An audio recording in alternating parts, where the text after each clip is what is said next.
At my sister's wedding, the music stopped just long enough for my parents' words to slice through the elegant ballroom.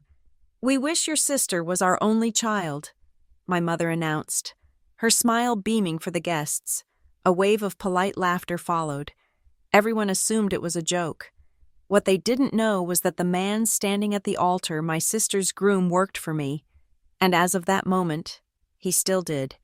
My name is Clara Maddox, and I have always been a student of quiet observation. It's a skill one learns out of necessity when your existence is treated as ambient noise in the grand symphony of your own family.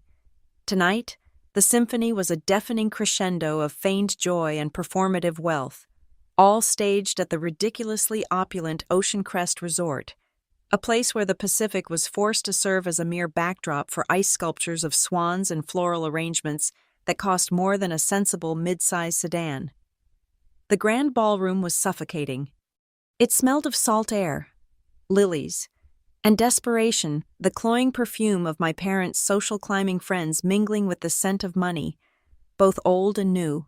Every corner was crammed with people my parents deemed important: a state senator, whose campaigns my father generously funded, a gaggle of surgeons from his practice with their jewel-draped wives, and a handful of local news anchors who basked in the reflected glow of the Maddox name. They were all here to witness the crowning achievement of my parents' lives, the marriage of their perfect daughter, Samantha. And then there was me. I was 34 years old, seated at table 19, the designated exile for stray relatives and assorted social misfits. It was tucked away in a dark corner near the service entrance, a location so deliberately insulting it was almost comical. From here, I had a perfect view of the swinging kitchen doors and the occasional stressed-out waiter rushing past with a tray of canapés. My dress, a simple navy silk sheath, was an island of quiet dignity in a sea of sequins, tulle, and garish pastels. It was a stark contrast to the spectacle, a visual representation of my role in this family present, but not participating. I was a footnote in the story of us, the orchestra, which had been playing a syrupy version of some pop song, faded out. A nervous energy rippled through the room. The moment had arrived. My father, Dr. Alistair Maddox, a man whose charisma was as sharp and sterile as a scalpel, stood up, tapping a fork against a crystal champagne flute. The sound was a crisp, clear command for silence. He beamed, a proud patriarch surveying his kingdom. "Friends, family," he began, his voice resonating with practiced warmth. "Eleanor and I are overjoyed to welcome you here tonight to celebrate the union of two wonderful young people, my daughter, Samantha, and our new son, Daniel." Polite applause fluttered through the room like captive doves. He let it die down, his gaze sweeping over the crowd before settling, pointedly, on the head table where Samantha sat, glowing like a freshly minted angel in her cloud of white lace. "I've been blessed with many things in my life," my father continued, his voice thick with manufactured emotion. "A wonderful career, a beautiful wife, but nothing has made me prouder than my children." A beat of silence. I felt a familiar, foolish flicker of hope, a pathetic little ember that refused to be extinguished no matter how many times it was doused in disappointment. He turned his body fully towards my sister.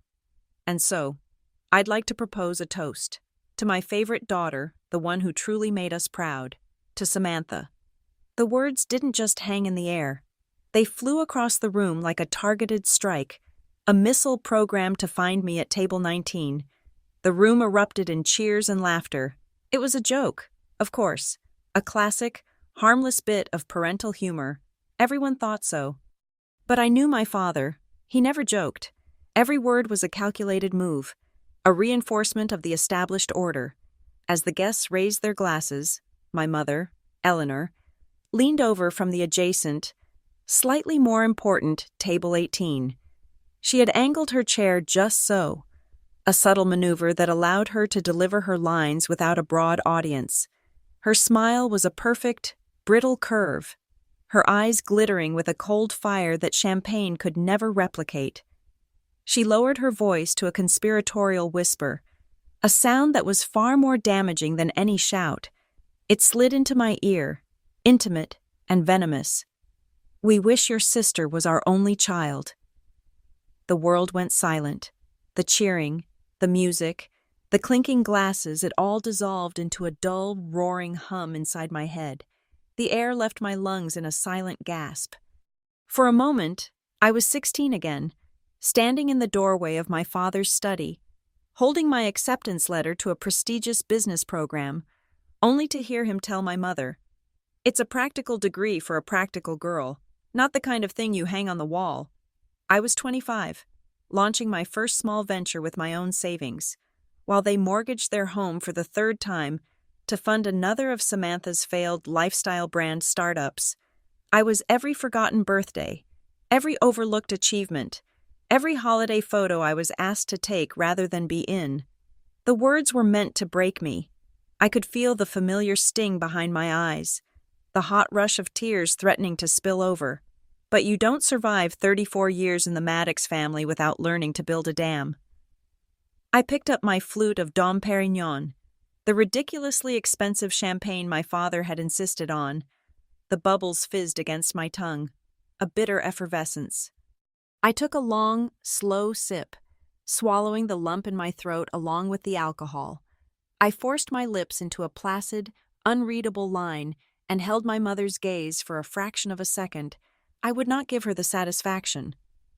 My eyes drifted across the room to the source of all this celebration, Samantha. She was looking right at me over the rim of her own glass. Her new husband, Daniel, oblivious at her side. Her smile was no longer the beatific bridal glow for the cameras. This one was sharp, smug, and utterly triumphant. It was the shimmering, self-satisfied smirk of a victor who has just watched her rival fall. It was as dazzling and as hollow as the 3-carat diamond on her finger, a diamond I suspected was more debt than mineral. She knew what my parents had just done, and she approved. This public affirmation of her supremacy was the greatest wedding gift they could have given her. But as I looked from her triumphant face to that of her groom, the dam of my composure didn't just hold. It solidified into a fortress of cold, hard clarity. Daniel Reeves, the brilliant, earnest tech founder who had walked into my office a year and a half ago, his pitch deck full of innovative code and his eyes full of desperate hope. I saw past the ill-fitting tuxedo and the dazed expression of a man swept up in a social whirlwind he didn't understand. I saw the man who had signed a contract with my firm, Maddox Holdings, my parents, in their rush to secure a suitable husband for their prized daughter, had never bothered to ask what I did for a living. To them, my business was a vague and uninteresting hobby, something I tinkered with on a laptop.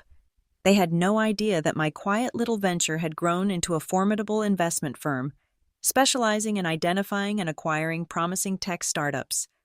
They were so blinded by Samantha's light that they never noticed the shadow I cast. Daniel's company, Reeves Tech, had been on the verge of collapse when I found him. I invested $1.2 million, saving it from bankruptcy. In exchange, Maddox Holdings acquired a significant portion of his company, along with certain controlling interests. The contract was ironclad. Written by the best corporate lawyers in the country, it was my masterpiece of leverage and foresight. And when Daniel started dating my sister, when he confessed their relationship to me with a guilt-ridden stammer, I hadn't raged, I hadn't threatened, I had simply reviewed our agreement. And then I added a single, elegant clause during our next round of financing, a minor update he had signed without a second thought, eager to secure more funding. Clause 19. Control rights of all major assets and intellectual property held by Reeves Tech will be subject to immediate and full transfer to the primary stakeholder, Maddox Holdings. In the event of a personal merger or legally binding union between the CEO of Reeves Tech and a direct blood relative of the CEO of Maddox Holdings, it was a contingency plan, a piece of legal artistry designed for a scenario I never truly believed would happen. Yet here it was. By saying "I do" to Samantha Maddox, Daniel Reeves had just handed me his entire company. The wedding certificate was, for all intents and purposes, a bill of sale. A slow, genuine smile finally touched my lips. It was a small, private thing, lost in the shadows of Table 19. The pain from my parents' words was still there, a dull ache in my chest, but it was now overshadowed by a profound, exhilarating sense of victory. They thought this night was their triumph, the culmination of their perfect family narrative. They thought they had put me in my place, the forgotten daughter at the back of the room. They had no idea that from the very back of the room, I owned the man at the front. The chessboard they didn't even know we were playing on had just been cleared. Checkmate. I raised my glass, the champagne catching the distant, glittering light from the chandeliers. I looked towards the head table, towards my beaming father, my smiling mother, my triumphant sister, and my newly acquired employee. "Let's toast," I murmured to the empty air beside me, the words a silent vow. To family and to contracts. To understand the scene at the wedding, you must first understand the stage it was set upon. Our family wasn't just a family, it was a production, meticulously crafted for public consumption. We were the Maddoxes of coastal Maine, a living portrait of suburban perfection. My father, Dr. Alistair Maddox, was a renowned surgeon, a man who held life and death in his hands and carried that godlike authority home with him. My mother, Eleanor, was a high school English teacher, the kind who receives tearful letters from former students and wins Educator of the Year awards. They were a power couple in our small, affluent town, respected, admired, and envied. Their life was a curated gallery of success, and their masterpiece, their prized exhibit, was Samantha. Samantha was born for the spotlight. She came into the world with a shock of golden hair and a disposition so sunny it was almost aggressive. She was the town's golden girl, the human equivalent of a perfect SAT score, homecoming queen, captain of the cheerleading squad, the lead in every school play. Her life was a highlight reel of effortless triumphs. Her smile, a dazzling flash of white that could disarm anyone, was her primary currency, and she spent it lavishly. Her entire existence was packaged for Instagram before the app was even invented, a seamless narrative of beach bonfires, charity galas, and brunches with her equally blonde, equally vacuous friends. She was the daughter my parents had ordered from a catalog, the one who validated their entire existence, and I was the older sister, the quiet one, the one with the plain brown hair and the disconcerting habit of reading stock market reports instead of fashion magazines.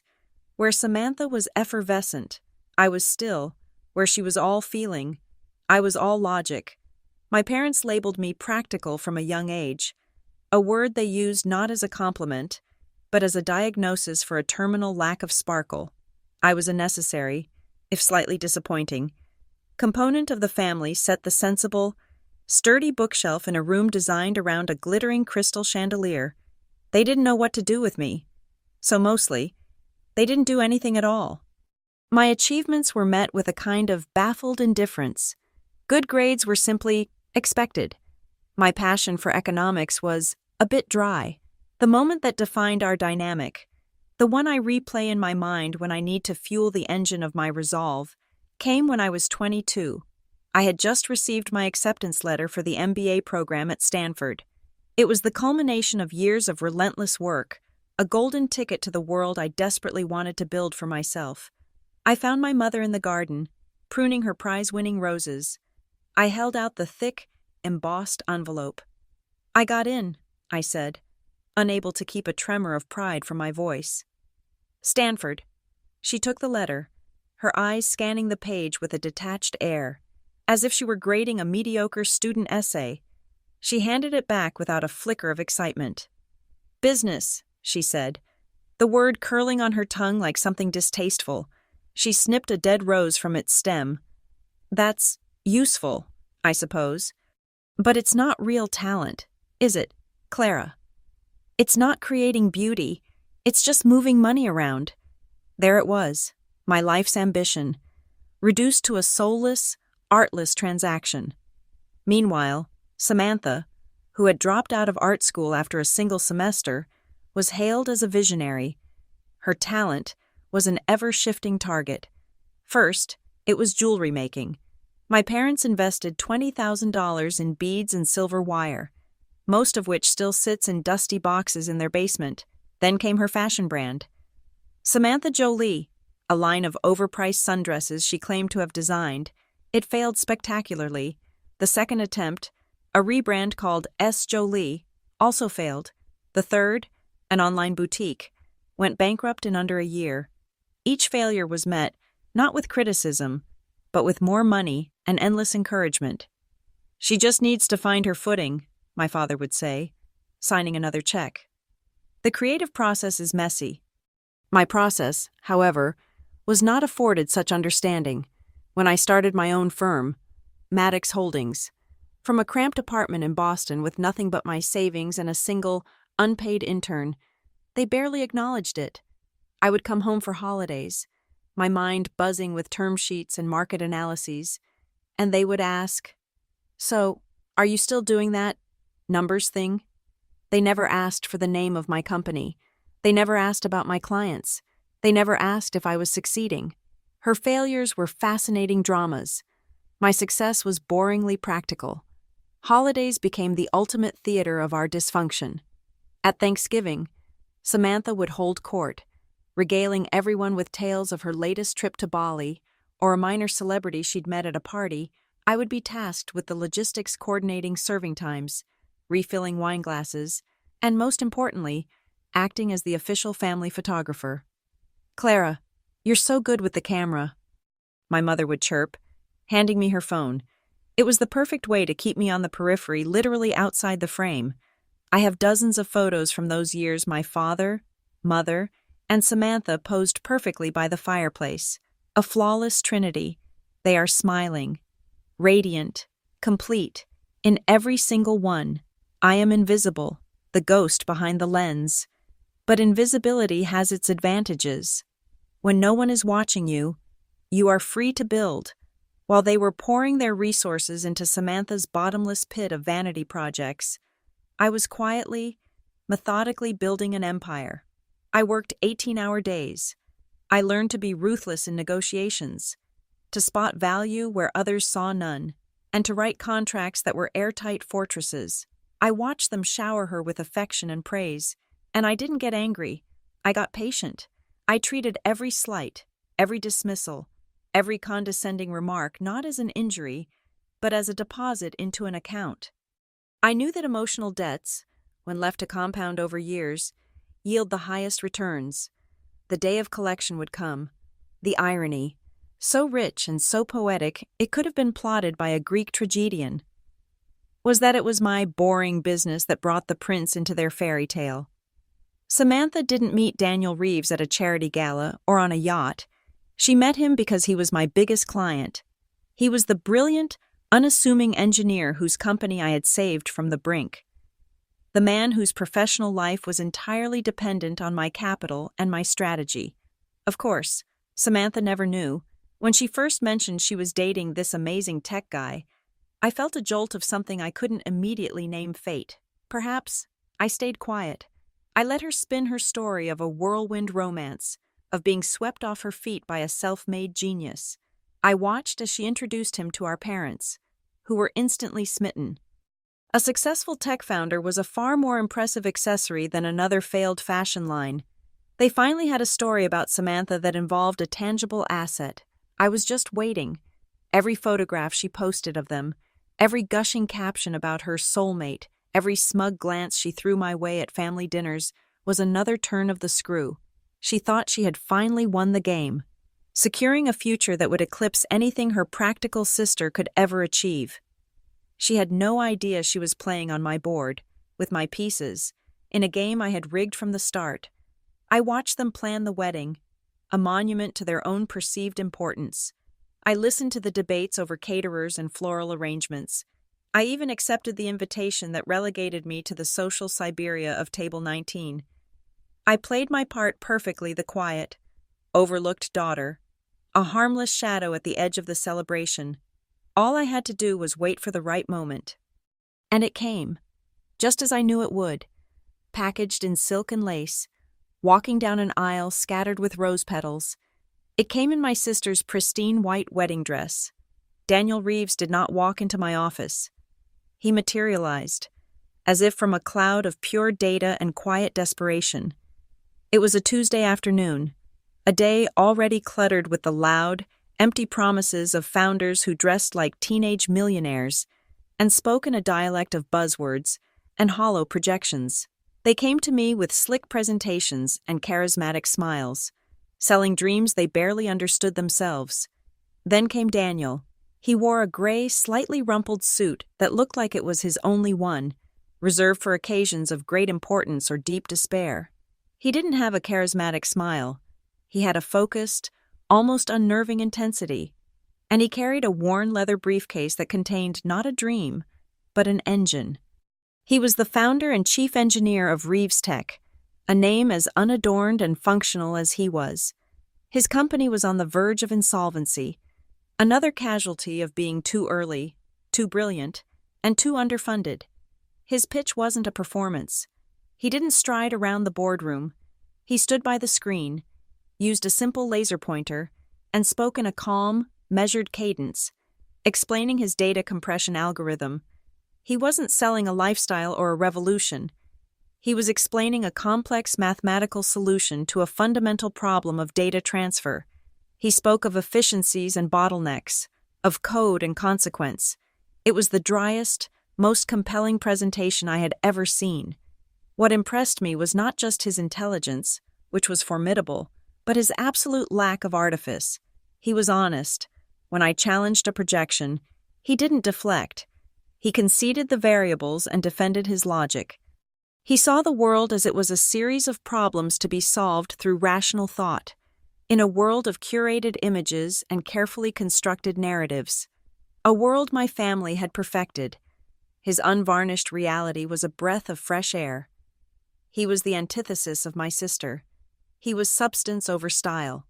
For a brief, unprofessional moment, I felt a flicker of kinship with this stranger, a fellow traveler in the land of the practical.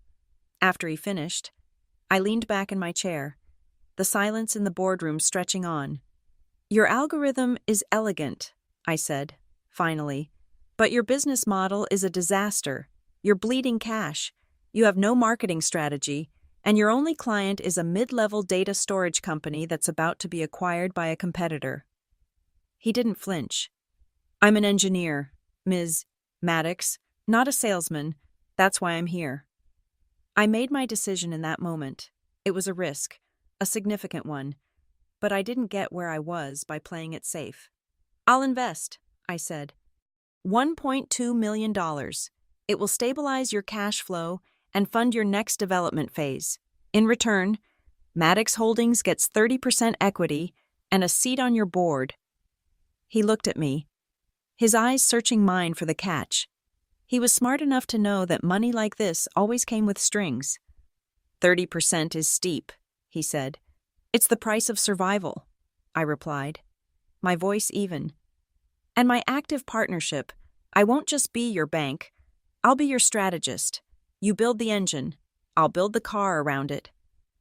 He thought for a long time. Finally, he nodded once. "Deal." The next 6 months were a whirlwind of success. With my capital and strategic oversight, Reeves Tech was transformed. We secured new clients, streamlined operations, and patented 2 new iterations of his algorithm. The company's valuation didn't just grow, it tripled.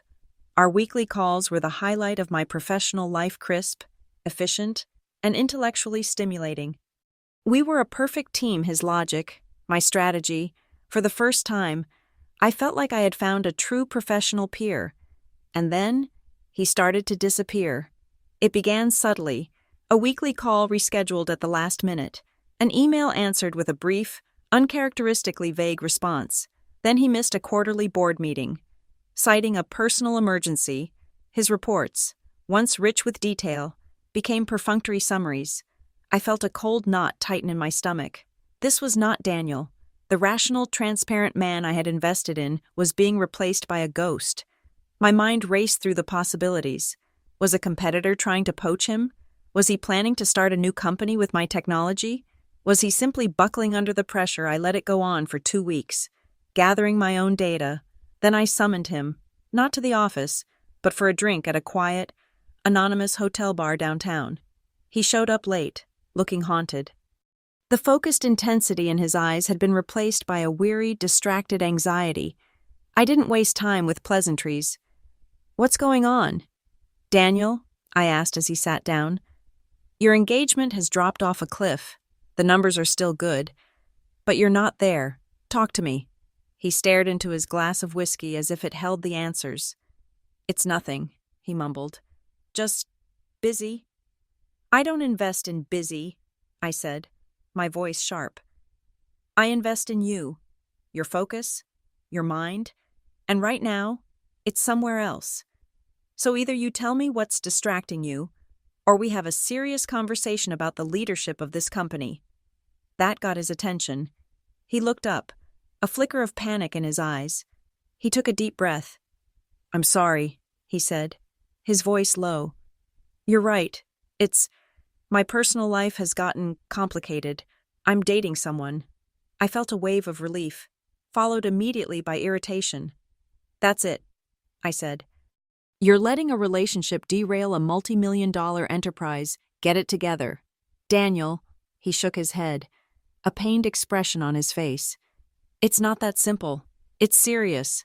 I sighed, swirling the ice in my glass. I was about to deliver a lecture on work-life balance and fiduciary duty when he spoke again. "Her name is Samantha," he said. "Samantha Maddox." The glass in my hand stopped moving. The name hit the air and seemed to suck all the oxygen out of the room. I felt a strange, vibrating stillness, as if the world had just shifted on its axis. It couldn't be. Of all the women in all the cities in the world, it could not possibly be her.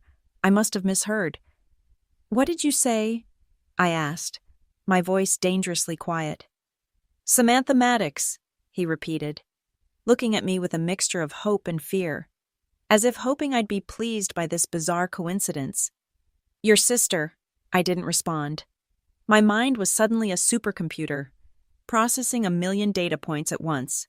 Samantha's recent smugness, her vague references to a brilliant new boyfriend, the way she'd looked at me at Christmas, with a new layer of pity in her eyes, it all snapped into place with a horrifying, crystalline clarity. The universe wasn't just ironic, it was cruel, and it had a master's degree in dramatic structure. I looked at Daniel, really looked at him. The honest, rational engineer I had respected was gone. In his place sat a man who had been ensnared by my sister's glittering web. He had been drawn in by the easy charm, the manufactured glamour, the promise of entry into a world he didn't belong to. He had been conquered. I kept my face a perfect mask of calm neutrality. The storm was raging inside me, a hurricane of betrayal, fury, and a sudden, terrible, beautiful idea. But on the outside, I was stone. I had one question, and his answer would determine everything. I leaned forward slightly. "Daniel," I said, my voice even and low, "did you tell her who your investor is?" He looked down. He opened his mouth, then closed it. He ran a hand through his hair. The silence was his confession. It was a cavernous, damning silence that told me everything I needed to know. He hadn't told her.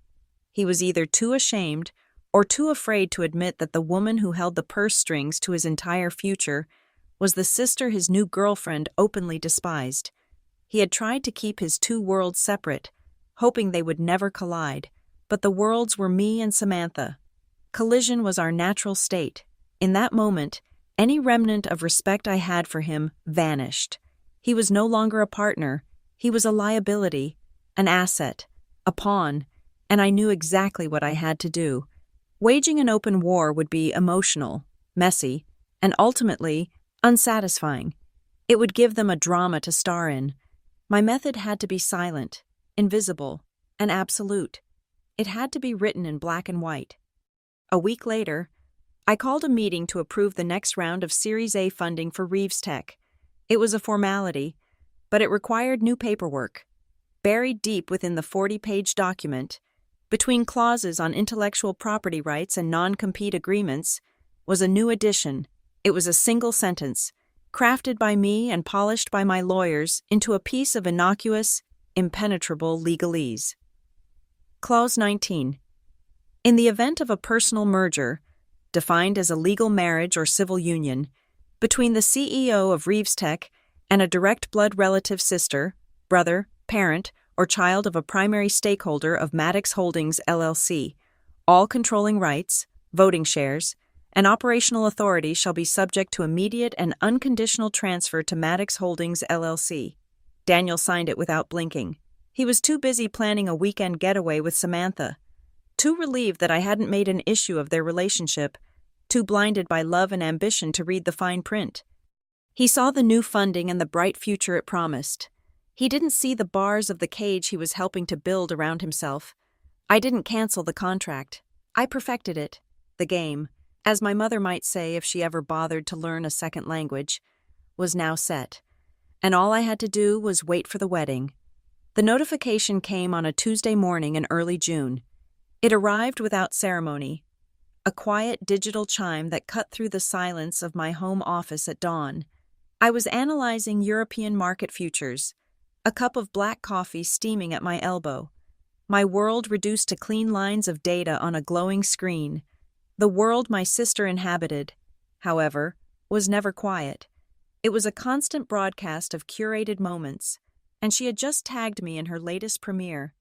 I swiped the notification and the screen filled with them. Samantha and Daniel, bathed in the golden light of a sunset on a beach that was probably art-directed to within an inch of its life. Samantha was the focal point. Naturally, she was laughing, her head thrown back in that practiced way she had, her blonde hair catching the light like a halo. Her left hand was elegantly placed on Daniel's chest, the diamond on her finger a weaponized shard of sunlight aimed directly at the viewer. The caption was a masterpiece of saccharine cliché. "A million times yes, future Mrs. Reeves, I love you. Daniel." My eyes skipped over her. I've been looking at Samantha my whole life. I knew every angle, every contrived expression. I zoomed in on Daniel. There it was, the subtle, almost imperceptible tells that were invisible to the adoring masses, but glaringly obvious to me. His arm was wrapped around her, but his shoulders were tight, his posture rigid, and his smile, it was a perfect imitation of a happy man's smile. But it was hollow. It didn't reach his eyes. His eyes looked tired, strained, like a man who had just finished running a marathon only to be told the finish line was another 26 miles away. He was wearing the Tiffany signet ring my parents had given him as a welcome to the family gift. It looked less like a piece of jewelry and more like a tracking device. I scrolled down. The comments section was a tidal wave of manufactured delight. "OMG, finally so happy for you both. Power couple. He's so handsome. Sammy, you deserve all the happiness in the world. A match made in heaven, can't wait for the wedding. A match made in heaven." I felt a cold, thin smile spread across my own face.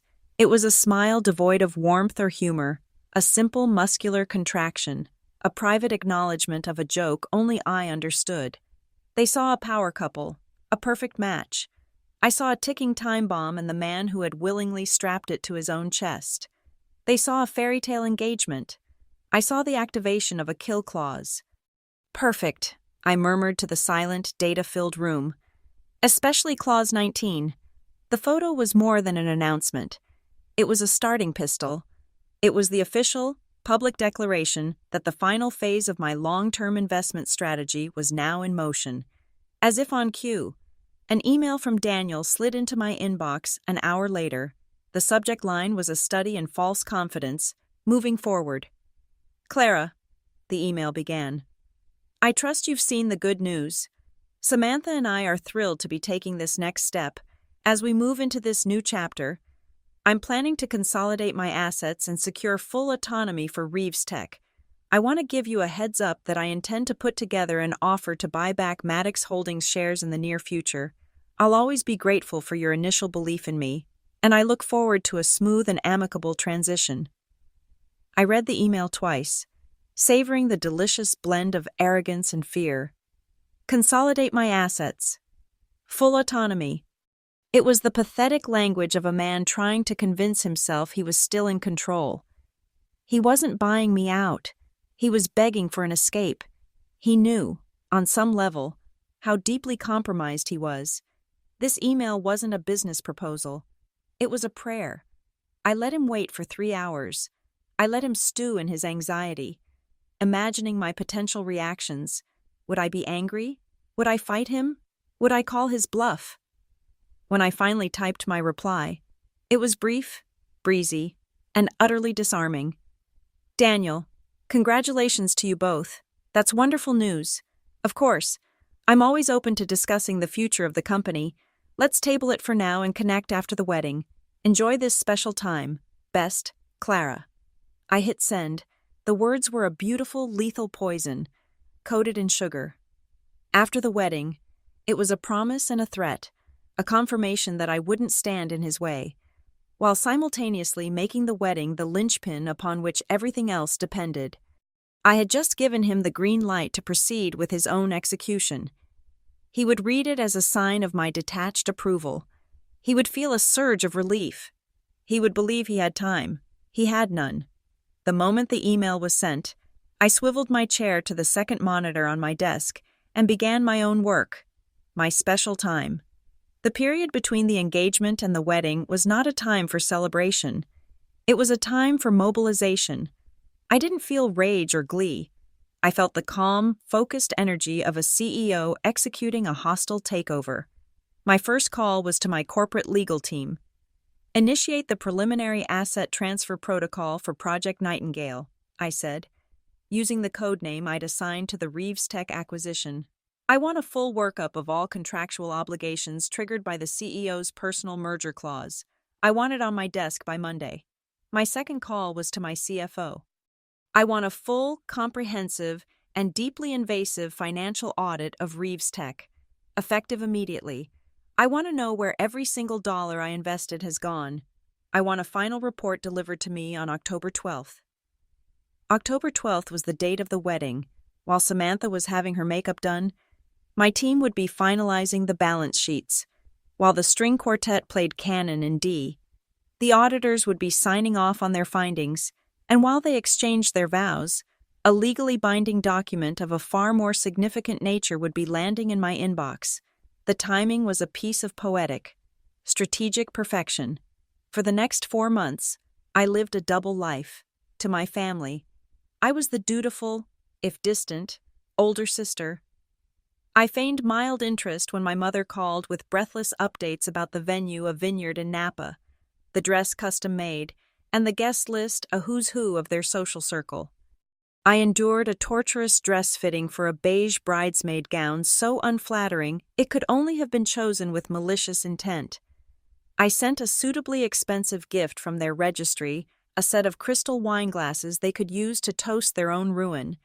In this public-facing life, everyone assumed my role. I was the awkward, unmarried older sister who would stand in the background, a silent testament to Samantha's superior success. They thought I would be a spectator, a footnote in my sister's grand romance.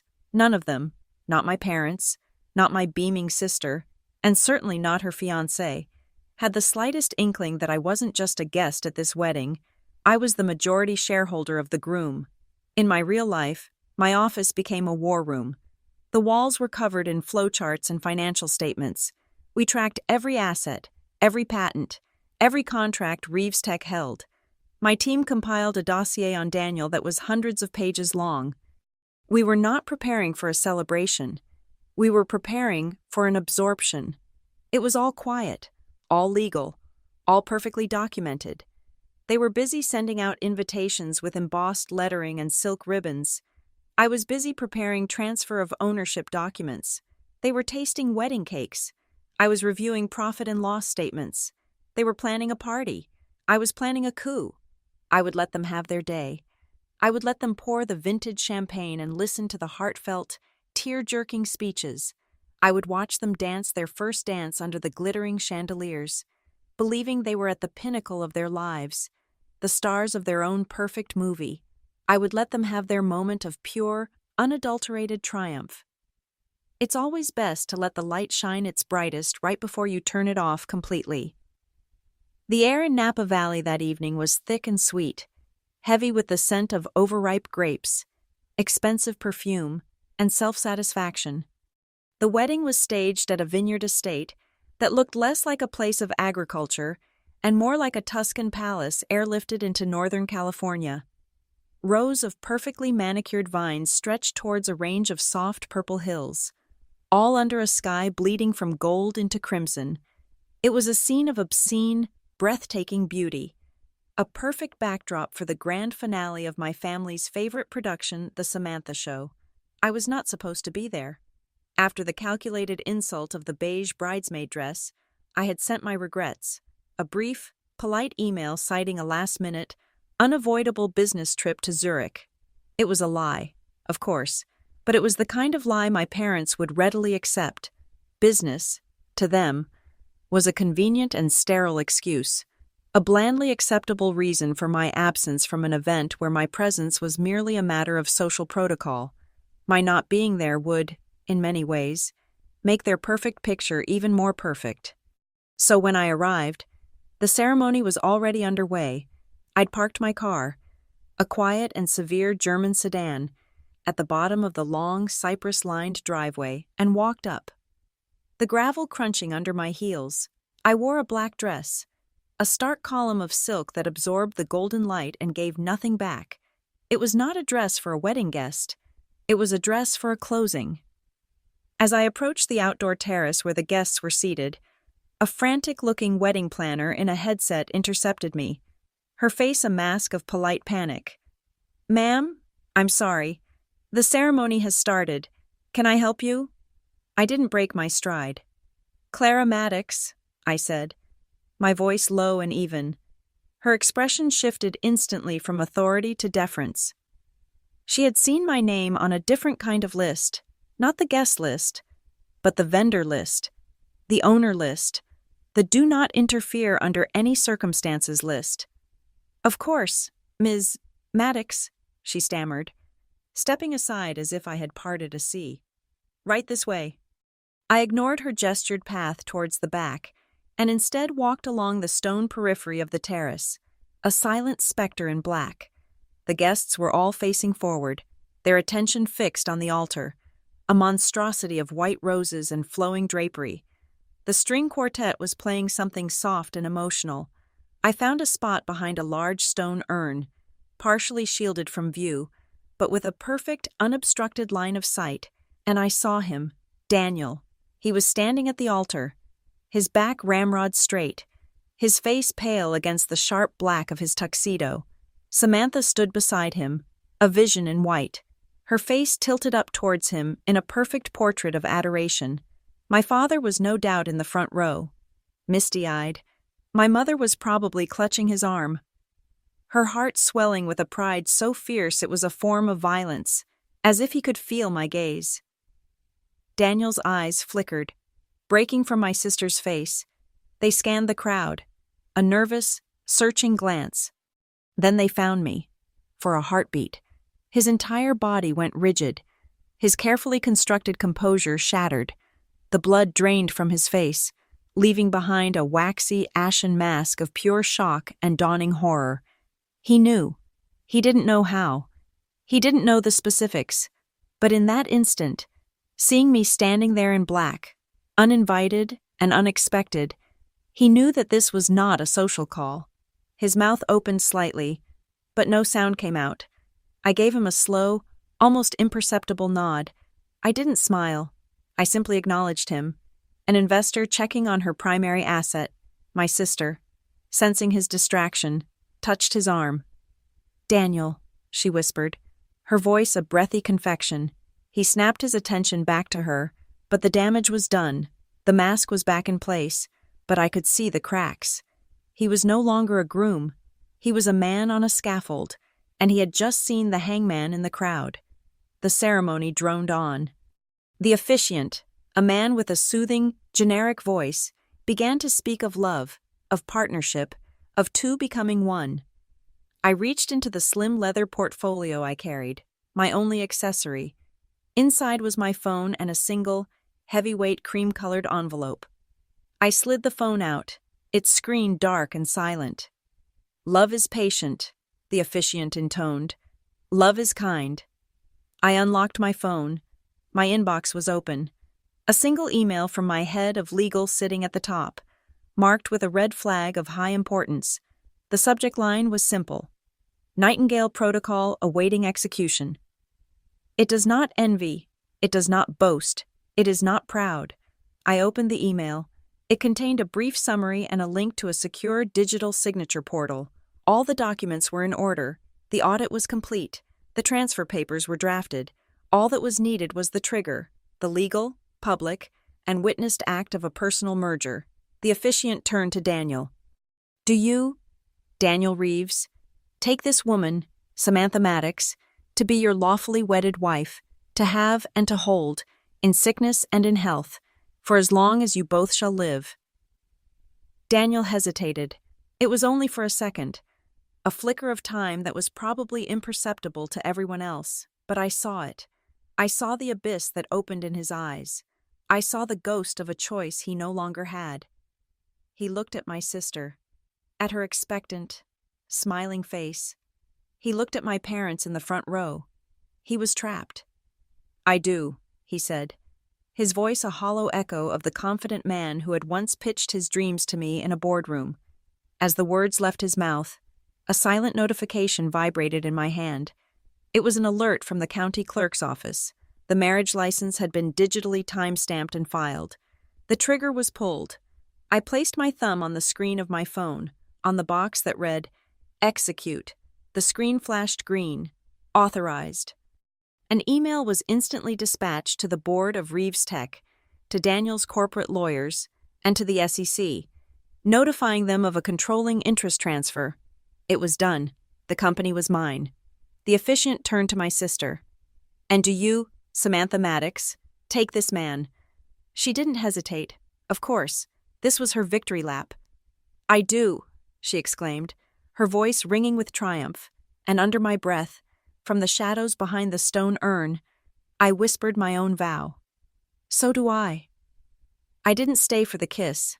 I didn't need to. The transaction was complete.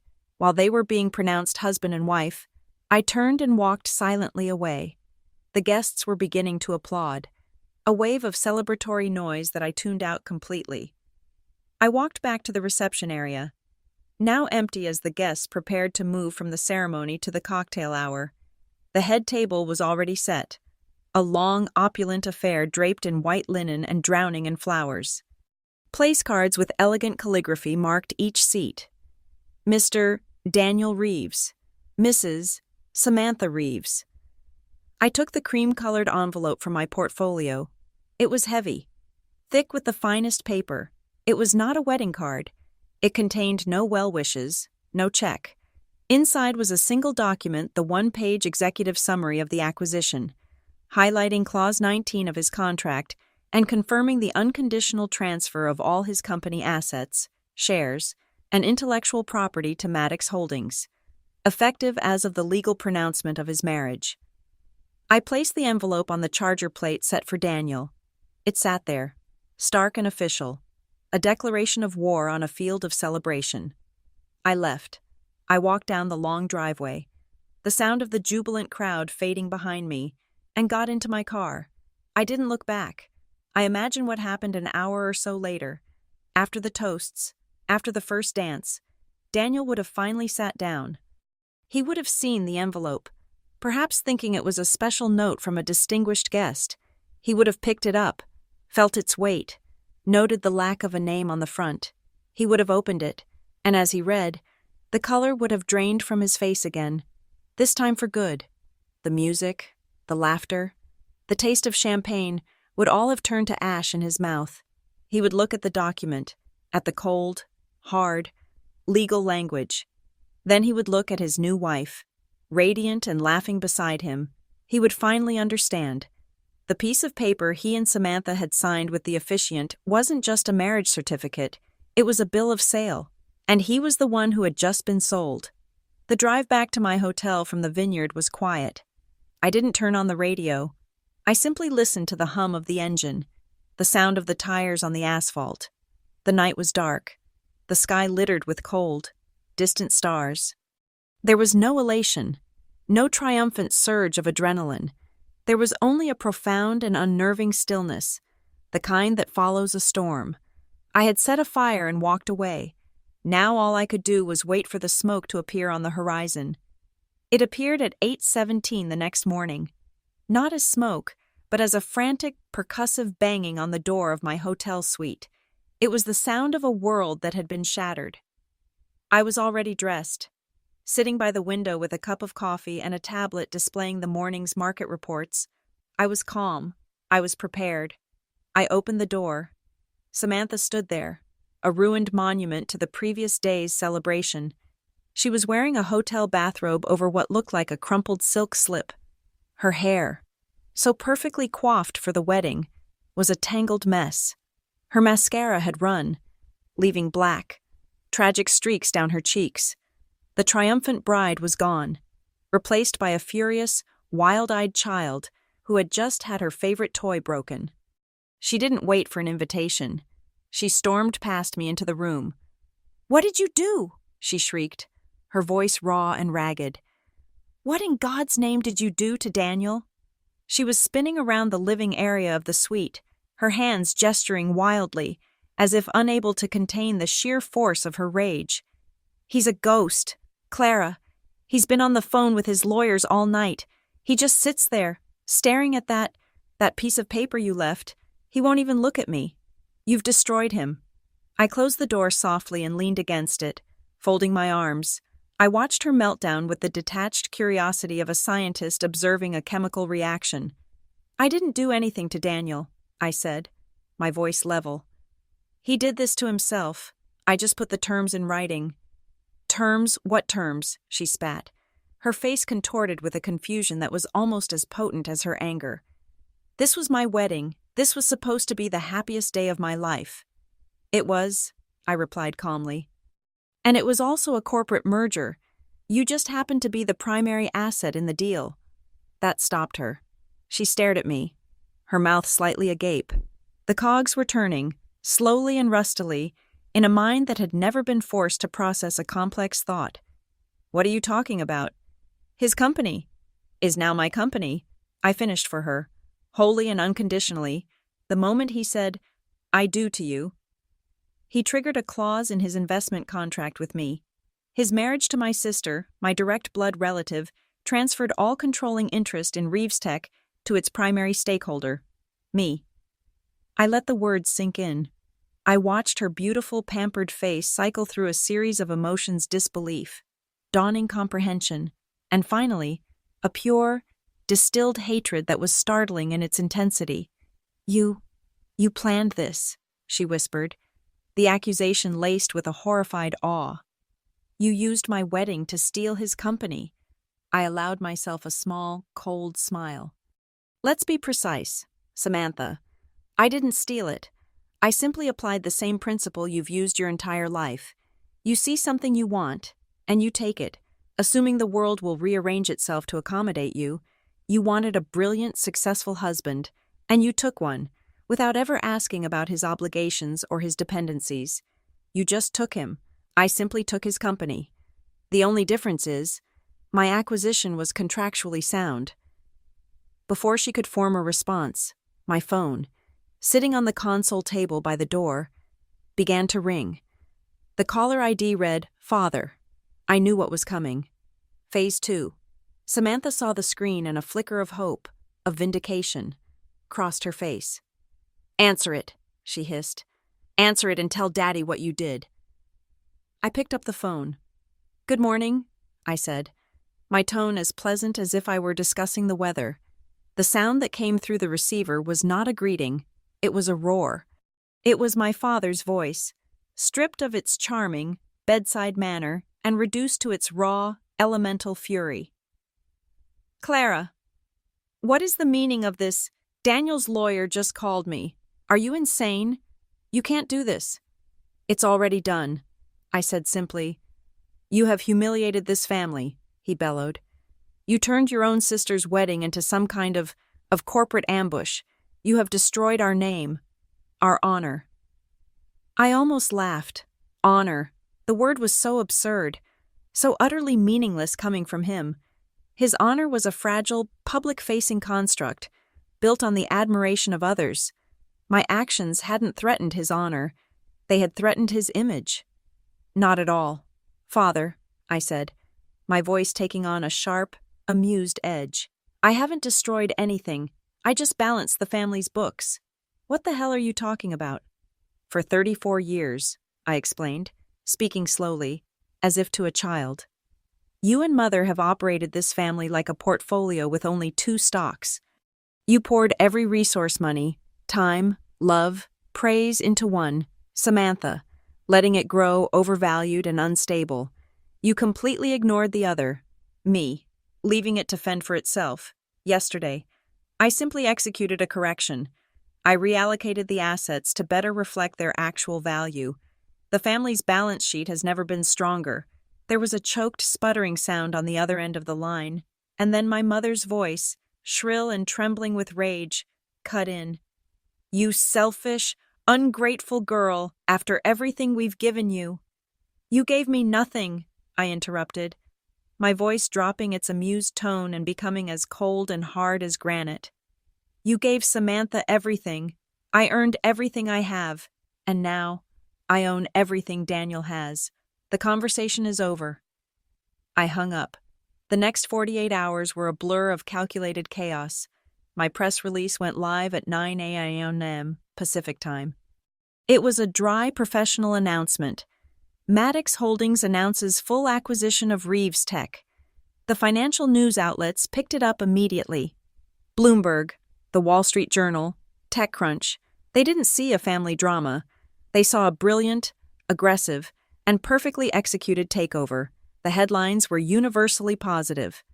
"The Napa Valley Coup: How Maddox Holdings Used a Merger Clause to Swallow a Tech Unicorn." Investors and venture capitalists I'd known for years called to congratulate me on the genius and ruthless move. My professional reputation was cemented in steel. The social fallout was just as swift. The same people who had filled Samantha's Instagram with fawning praise were now whispering in confused, excited circles. The fairy tale had taken a dark, fascinating turn, and they were desperate for the details, the peak of the fallout. The moment I will cherish more than any headline came on the 3rd day. It was a post on my mother's Facebook page. For a woman whose entire identity was built on maintaining a flawless public facade, it was the digital equivalent of a public flogging. She wrote, "There seems to be a great deal of misunderstanding and gossip surrounding Samantha and Daniel's wedding and a recent business development. We want to clarify that our family is overjoyed and has decided to fully support Daniel's work by bringing Reeves Tech under the umbrella of our daughter Clara's successful company, Maddox Holdings. We are so proud of both our daughters for finding such a unique way to collaborate family-first women in business." It was the most pathetic, transparently dishonest piece of writing I had ever seen. Every word screamed humiliation, the forced optimism, the exclamation points, the hashtags. It was the desperate attempt of a proud woman to spin her buttered defeat into a victory. The comments were sparse and awkward. Everyone could see the bitterness bleeding through the pixels. She had been forced to publicly praise the daughter she had always dismissed, to legitimize the business she had never respected, all to save a sliver of her precious reputation, the targets of the acquisition. Meanwhile, vanished, Samantha's vibrant, "Look at me" Instagram account was suddenly set to private. Daniel's name disappeared from the Reeves Tech website, his bio replaced by a generic leadership team page. They went from being the stars of the show to ghosts, their digital footprints wiped clean. And me, I didn't feel the savage glee I had once thought I would. I didn't gloat. I didn't celebrate. As I sat in my silent office, watching the stock price of my newly expanded company climb, I felt only one thing: quiet. The constant, low-frequency hum of inadequacy that had been the background noise of my entire life had finally stopped. The need to prove myself, to fight for a sliver of attention, to justify my own existence, it was all gone. They had finally seen me. They might hate me, they might fear me, but they would never, ever again make the mistake of thinking I was the daughter who didn't matter. A week passed, a week of silence from my family, a week of furious, efficient activity in my company. We had begun the process of integration, absorbing Reeves Tech's assets, patents, and personnel into the larger body of Maddox Holdings. My lawyers worked around the clock. My finance team built new models. My HR department drafted new contracts. It was a clean, bloodless corporate conquest. From the outside, it was just business. But I knew it wasn't finished. There was one last piece of old business to attend to. One final meeting that had to happen. He came on a Tuesday. My assistant's voice on the intercom was professionally neutral, but I could hear the undertone of curiosity. Ms. Maddox, a Mr. Daniel Reeves is here to see you. He doesn't have an appointment. Send him in, I said. My office is on the top floor of a steel and glass tower in the heart of the financial district. It's a minimalist space, all clean lines, black leather, and polished chrome. The only color comes from the vast panoramic view of the city skyline. It is a room that speaks of power, control, and a distinct lack of sentimentality. It is my world, built on my terms. When Daniel walked in, he looked like a man who had crash-landed on a foreign planet. The last time I had seen him, he was in a tuxedo, the picture of a happy groom. Now, he looked like a ghost. He wore a simple dark sweater and jeans, but the clothes seemed to hang off his frame.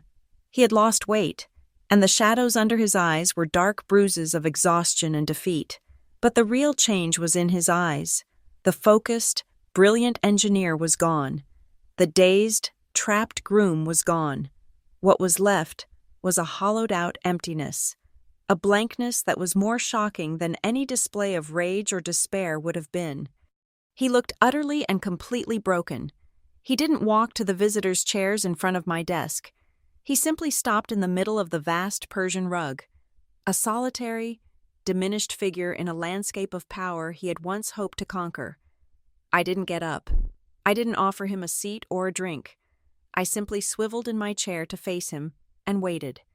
The silence was absolute, broken only by the faint, distant hum of the city below. Finally, he spoke. His voice was a dry rasp, devoid of emotion. "You knew," he said. "It wasn't a question, it was a statement. From the moment I told you I was seeing her, you knew this would happen." I looked at him, my expression unreadable. I didn't deny it. I didn't confirm it. I simply shifted the responsibility back to where it belonged. "You signed the contract, Daniel," I said, my voice as calm and cool as the glass in the window. Twice, a flicker of something pain, maybe crossed his face. He flinched, as if my words were a physical blow. He had expected an argument, a denial, an emotional confession he could latch onto. I gave him a cold, hard fact, a fact with his own signature at the bottom of it. He took a step forward, his hands clenching into fists at his sides. "This was never about the business, was it? This was about them, about her. You wanted revenge." The accusation hung in the air between us. Revenge. It was such a simple, primitive word for what I had done. It was the word they would all use, my parents. Samantha, the gossip columnist, to reduce my strategy to a fit of pique. A petty act of sibling rivalry. It was an attempt to rob me of my intelligence, to frame me as a woman scorned. I would not allow it. I leaned forward, my hands resting flat on the polished surface of my desk. "No, Daniel," I said, my voice low but carrying to every corner of the room. "You're wrong. I didn't want revenge." I let the silence hang for a beat, forcing him to listen, to truly hear me. I wanted respect. The revenge was just a bonus. He stared at me, the emptiness in his eyes finally giving way to a dawning, horrified understanding. He was finally seeing me, not as Samantha's quiet sister, not as a faceless investor, but as the architect of his ruin. He was seeing the years of calculation behind the placid mask. He finally understood that he had never been the player. He had been the board. He seemed to deflate, the last bit of fight going out of him. His shoulders slumped. He looked down at the intricate patterns on the rug, unable to meet my gaze. "What happens now?" he whispered. "Now," I said, leaning back in my chair, resuming the position of command. "We discuss the terms of your continued employment." He looked up, his eyes wide with surprise. "You're not firing me." "Firing you would be inefficient," I replied. "You are still the most brilliant engineer I have ever met. You understand the core technology better than anyone. Your name is still attached to the patents, which gives us continuity. You are a valuable asset, and I do not discard valuable assets." He stood there, processing this, a man who had just lost his company, his autonomy, and his future was being offered a job by the woman who had taken it all. It was the ultimate humiliation, and the ultimate, and only, lifeline. He started, then stopped. He swallowed hard. "I'll stay," he said, the words tasting like ash in his mouth. "I'll do whatever you need." "You will," I agreed. "You'll be the new Chief Technology Officer. You will no longer be CEO. You will no longer have a seat on the board, and you will report directly to me. Your salary will be adjusted accordingly. You will have a new contract on your desk by the end of the day, a much simpler one this time." It was a demotion, a public stripping of his rank. He would go from being the king of his own castle to a high-level employee in my empire. Every day, he would have to walk into the company he built and acknowledge that it belonged to someone else. It was a perfectly tailored, soul-crushing punishment, and it was his only choice. He just nodded, a slow, defeated gesture. He looked around the office, at the city stretching out to the horizon. It was a world he had been on the verge of owning. Now, he was just a visitor. He turned to leave, a man with nothing left to say. As his hand touched the doorknob, I spoke one last time. My voice was soft, almost conversational. "Daniel," I said. He stopped, his back still to me. "Don't worry," I continued, letting the words land with precision. "I'll be a fairer boss than my family ever was to me." He froze. I saw his shoulders tense. It was the final, sharpest cut. A reminder that this entire catastrophic series of events was born not in my ambition, but in their neglect. It was a direct link back to the toast at the wedding, to the years of being the other daughter, the one who didn't count. It was a promise and a condemnation all in one. He didn't turn around. He just stood there for a long moment. Then, he gave a single, almost imperceptible nod. He opened the door and walked out, closing it softly behind him. The battle was over. The war was won. I swiveled my chair back to the window and looked out at the city. My city? I had won. But not with a raised voice or a violent act. There was no blood on the floor, no wreckage to survey. My victory was silent, elegant, and absolute. I hadn't won with a dagger in the back. I had won with a pen. I had won with a carefully crafted sentence, a piece of contractual art that no one had bothered to read. In their world of grand gestures and loud declarations, they had all overlooked the quiet, devastating power of the fine print, and that had been their final, fatal mistake. The invitation came via a text message from my mother. 2 weeks to the day after the acquisition. It was a single, saccharine sentence that dripped with false warmth. "Family dinner on Sunday. Darling, your father is making his famous roast. We have so much to talk about. 7 p.m. sharp." It was a summons, not an invitation, a command performance. They had taken 2 weeks to regroup, to strategize, to lick their wounds in private and construct a new narrative. Now, they were ready to present it. I knew what this was not an olive branch, but a carefully set stage for a final, desperate attempt to reclaim control, to reassert the old family hierarchy through the potent weapons of guilt and feigned forgiveness. I texted back a single word. Confirmed. I arrived at 7 p.m. sharp. The house I grew up in, a grand colonial on a manicured lawn, was ablaze with light, as if trying to project an image of warmth and happiness into the cold autumn night. The moment I stepped inside, the performance began.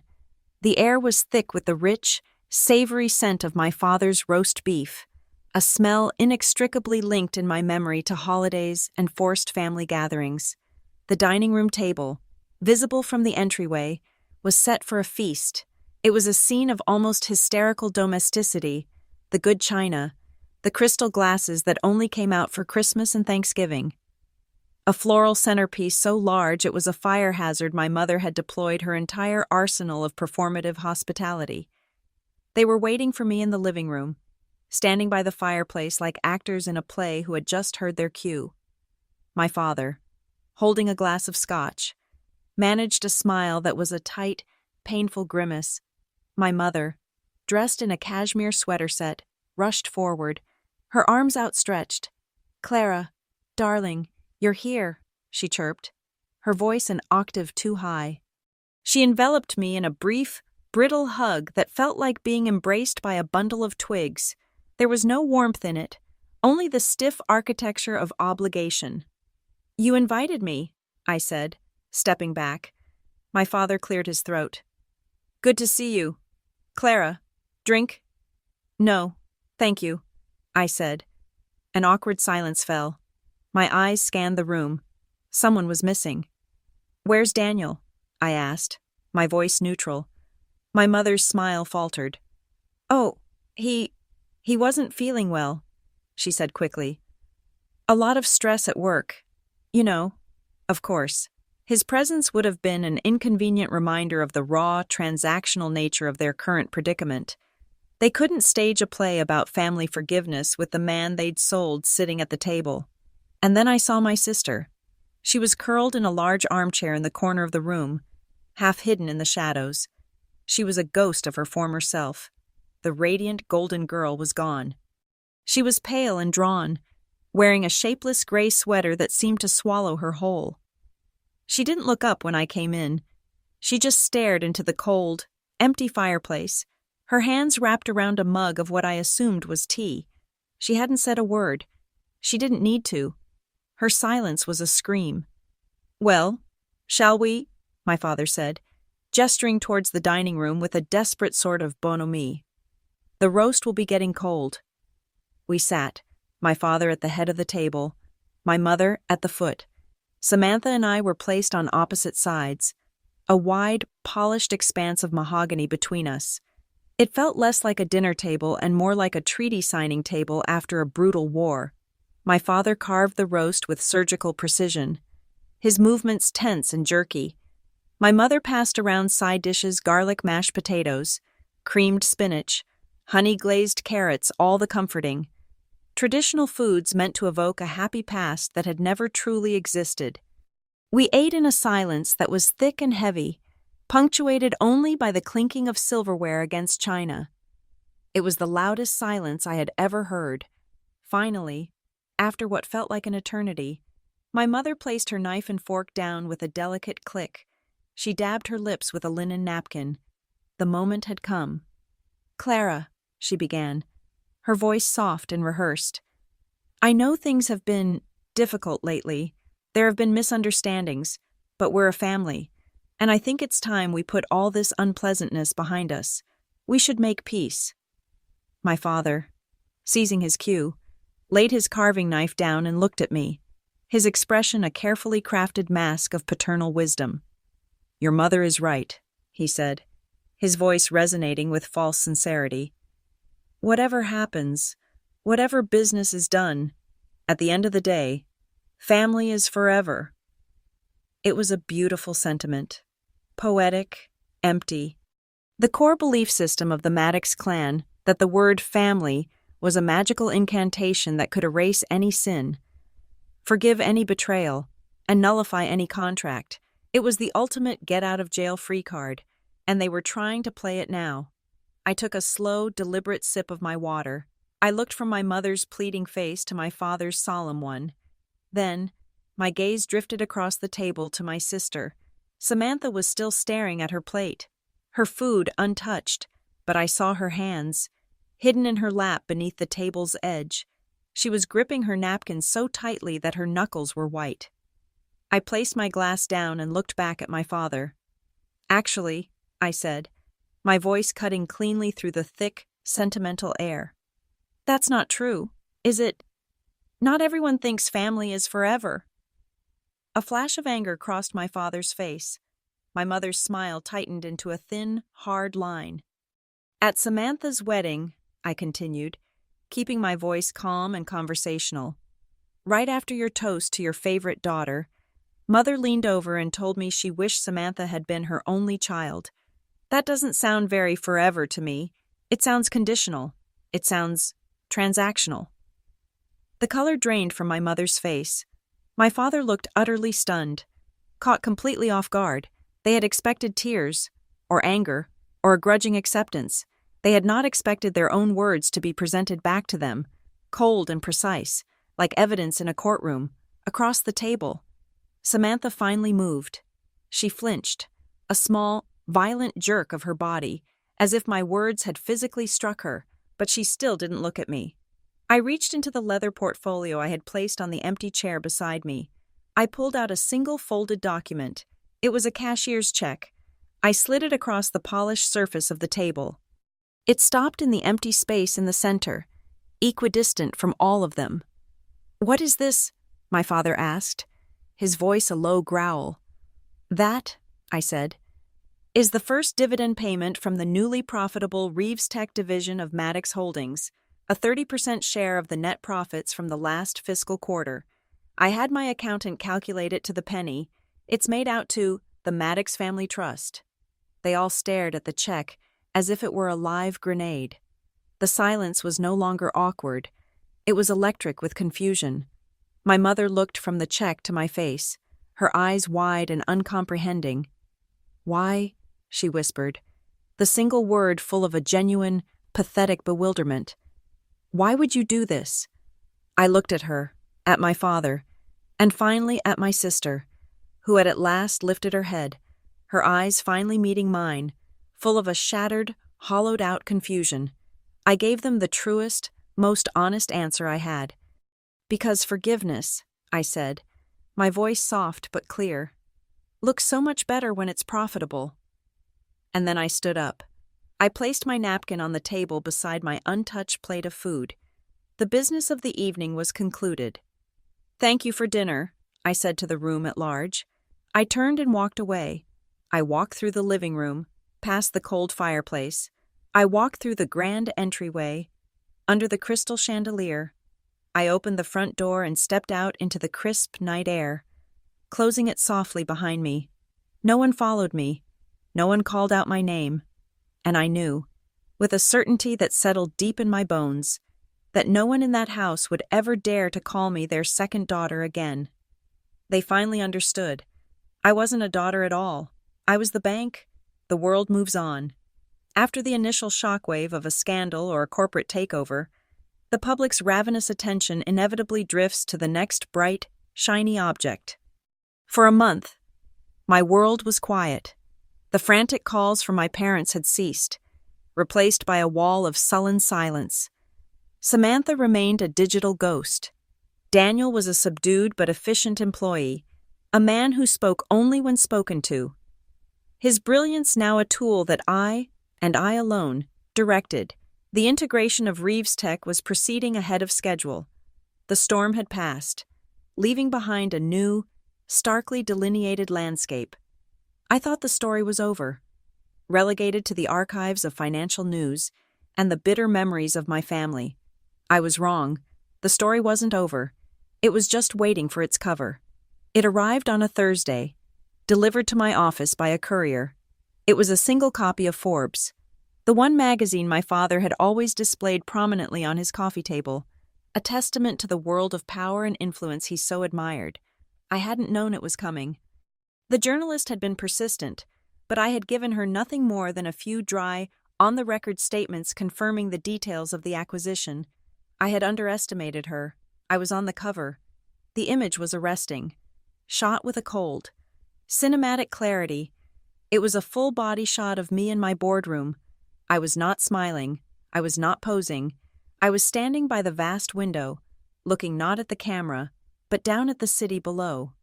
my city. I was wearing a severe, exquisitely tailored black dress, my hands clasped loosely behind my back. The pose was one of quiet contemplation, of ownership. The genius of the photographer was in the lighting. He had caught the reflection of the massive stock market ticker that ran along one wall of the boardroom in the window in front of me. The light from the ticker, a stream of glowing green numbers and upward trending arrows, illuminated one side of my face, casting the other in shadow. It created an image of a woman literally lit by her own success, a figure carved from profit and ambition. Above my head, the title was stark and white against the dark skyline. Clara Maddox, the sister they underestimated, and then, below my name, the tagline, a single, brutal, and utterly unforgettable sentence that distilled the entire saga into 9 perfect words. It was sensationalist, vicious, and undeniably true. She didn't just attend the wedding, she owned the groom. I stared at the cover for a long time, an icy stillness settling over me. They had done it. They had taken the quiet, complex, and intensely personal war I had waged and turned it into a public spectacle, a myth. They had made me a character in a story that would now be read by millions. I opened the magazine. The article, a 6-page feature, was a masterclass in investigative business journalism. The writer had pieced everything together. She had talked to anonymous sources from my firm, who spoke of my work ethic and strategic brilliance. She had talked to former Reeves Tech board members, who spoke of their shock and grudging admiration. She had even found a few of Samantha's jilted friends, who, under the cloak of anonymity, painted a picture of a spoiled, entitled girl who had finally met her match. The piece laid out the timeline with chilling precision, Daniel's desperate search for funding. My initial investment, the beginning of his relationship with my sister, the subtle but critical amendment to his contract, and the final, perfectly timed execution of the takeover clause on his wedding day. It was all there, a meticulous deconstruction of my strategy. The narrative they wove was clear. This was not an act of petty jealousy. This was the work of a financial predator, a patient, calculating strategist who had seen an opportunity and exploited it with a stunning lack of sentimentality. The article, and the cover, detonated a bomb in the public sphere. The reaction was immediate and polarized. The internet, predictably, went insane. One half of the world saw me as a hero, on Wall Street, in the venture capital forums, on the LinkedIn feeds of 1,000 aspiring entrepreneurs. I was lionized. I was a legend, a shark, a master of the game. They celebrated the cold, hard brilliance of the move. They saw the beauty in the legal architecture of the trap, the sheer audacity of the execution. To them, my family was an irrelevant detail, the emotional collateral damage in a brilliant MA play. I had become a new icon of ruthless capitalism. The other half saw me as a monster. The lifestyle blogs, the gossip sites, the endless feeds of social media commentary painted me as a villainess of almost mythical cruelty. I was the ice queen, the sociopathic sister, a soulless vulture who had monetized her own family's happiness. They mourned for Samantha, the beautiful, innocent bride, whose perfect day had been destroyed by her bitter, jealous older sister. They created 1,000 speculative narratives about my loveless life, my empty ambition. To them, the business was an irrelevant detail in a tragic story of familial betrayal. I was either a goddess of the boardroom or a demon from a family drama, a genius or a monster. I sat at my desk and watched the news alerts, the social media trends, the blog posts roll in on my screen. I saw the warring headlines, the adoring and the condemning comments. I saw my name become a hashtag. I saw my face become a meme. I saw the entire complex, painful, and private history of my life being debated, judged, and consumed by strangers as entertainment. And I felt nothing. Their admiration was meaningless. Their condemnation was irrelevant. I had not done this for them. I had not done this for an audience. Their opinions were noise, the buzzing of flies outside a window. The only judgment that had ever mattered was the one delivered in my family home, and that court was now permanently adjourned. I closed the browser. I did not read the comments. I lived with the magazine in my office for a day, sitting on the edge of my desk, a silent testament to the new reality. Then, that evening, I took it home, not to my sterile, modern apartment downtown, but to the storage unit where the relics of my former life, the life of Clara Maddox, the practical daughter bike, were packed away in neat, labeled boxes. I opened a box labeled Childhood. Inside, beneath old report cards and yearbooks, I found what I was looking for. It was a heavy, ornate silver photo frame. My mother had given it to me for my 16th birthday. It was meant to hold a picture of my then-boyfriend, a boy she had publicly approved of and privately called unambitious. I had never put his picture in it. For years, it had sat empty on my dresser, a symbol of my failure to produce a life she deemed worthy of display. The silver was tarnished now, dark with years of neglect. I took the frame back to my apartment. I didn't polish it. I liked the tarnish. It felt honest. I carefully removed the cover of the magazine, the paper thick and glossy under my fingers. I trimmed it to fit the frame, my movements precise and deliberate. I slid the image of myself powerful, solitary, lit by the glow of my own success into the frame, where a photo of a boy I didn't love, or a smiling family portrait I was never truly in, was supposed to go. The image fit perfectly. Clara Maddox, the sister they underestimated. I turned the frame over and removed the velvet backing, with a fine-tipped, permanent black marker, on the plain cardboard that no one would ever see. I wrote 4 small, neat words, for the daughter they forgot. I sealed the frame and placed it on the bookshelf in my study. It was not a trophy to be displayed for guests. It was a private monument, a quiet, final closing of a long and painful account. I stepped back and looked at it. The woman on the cover stared back at me, her expression unreadable. Her future her own. The noise of the world faded away. The ghosts of my past receded into the shadows, the constant, grinding weight of their expectations, the endless, exhausting effort of trying to be seen at all dissolved into nothing. A slow, quiet smile touched my lips. It was not a smile of triumph or of malice. It was a smile of release. For the first time in my entire life, I felt free. 6 months later, the world was a different place. The noise had died down. The hashtags had faded. And the story of the Maddox wedding had been subsumed into the larger, ever-churning news cycle. It was old news, a piece of corporate folklore. For me, it was simply history, a closed chapter in a book I had no intention of rereading.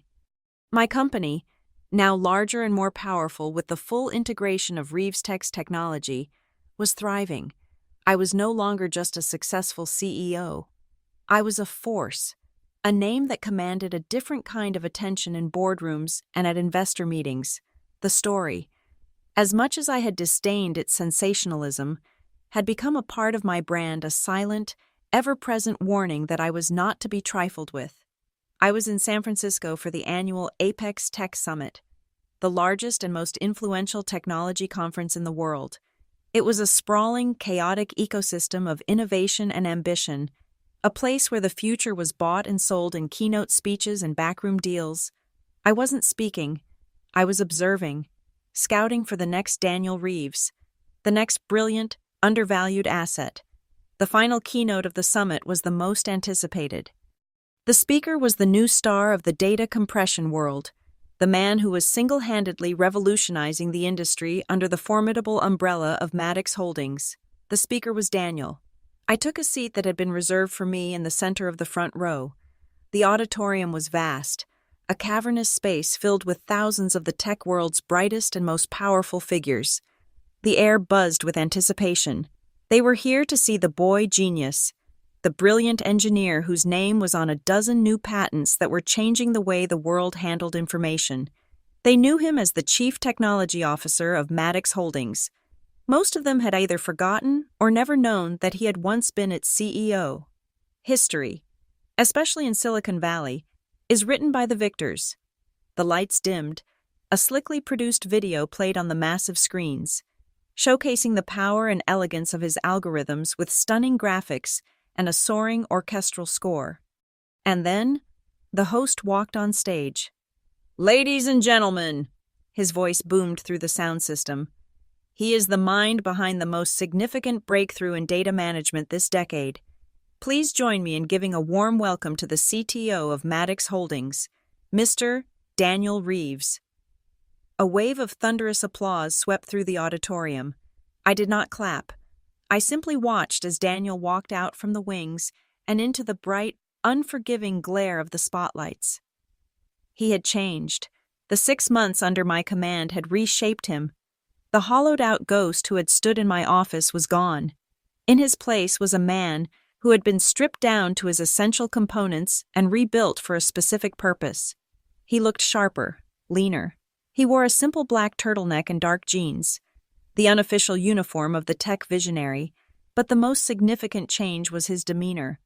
The anxious, haunted look was gone, replaced by a calm, focused, and utterly detached professionalism. He had found a strange sort of peace in his gilded cage, a freedom in no longer having to carry the burden of leadership. His work was his only world now, and in that world, he was still a king.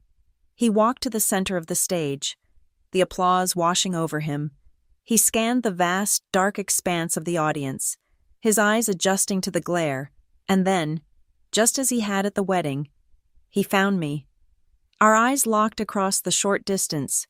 There was no shock this time, no horror. There was simply a quiet, profound moment of mutual acknowledgement.